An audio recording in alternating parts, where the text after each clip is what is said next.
Pagpanalipod sa Kanikupan, halapad nga river ug coastal cleanup drive gipahigayon. Adunay live report si Fame Marie Dumabok kabahin ini. Fame.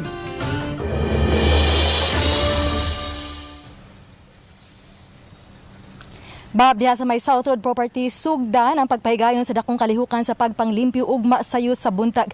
Himuno sabang pagpanglimpyo sa walo ka mga esteros ug kasapaan sa dakbayan sa Sugbo, isip kabahin sa river cleanup.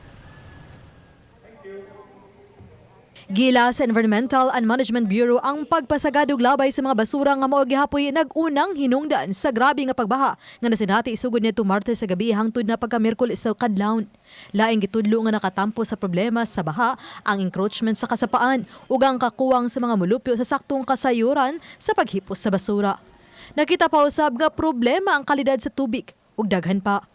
Tayo, it would just be, we call it approach, para maganda naman. It is an approach in which the first step is to rehabilitate, clean up. Not only sustainable, but we would wish it will be a continuing project. Agig pagsunod sa kamanduan sa Interagency Task Force, pipila lang ka mga kawani sa Cebu City Hall, EMB7, DNR ubang pang organisasyon ang musalmot aron striktong mapasunod ang social distancing. Apan ang tanang barangay sa Dakbayan ang mopahigayon og pagpanuktok sa kabalayan alang sa pagpahinumdum sa paglimpyo sa tugaran ug sa sakto nga paghipos sa basura.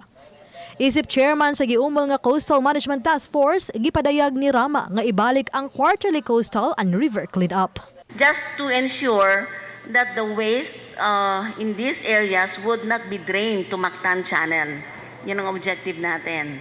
That an ordinance will be in the offing, institutionalizing quarterly clean-up.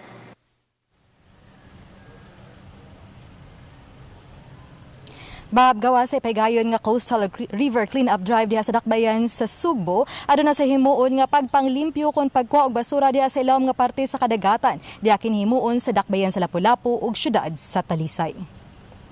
Bab. Daghang salamat, Fame Marie Dumabok sa imong report.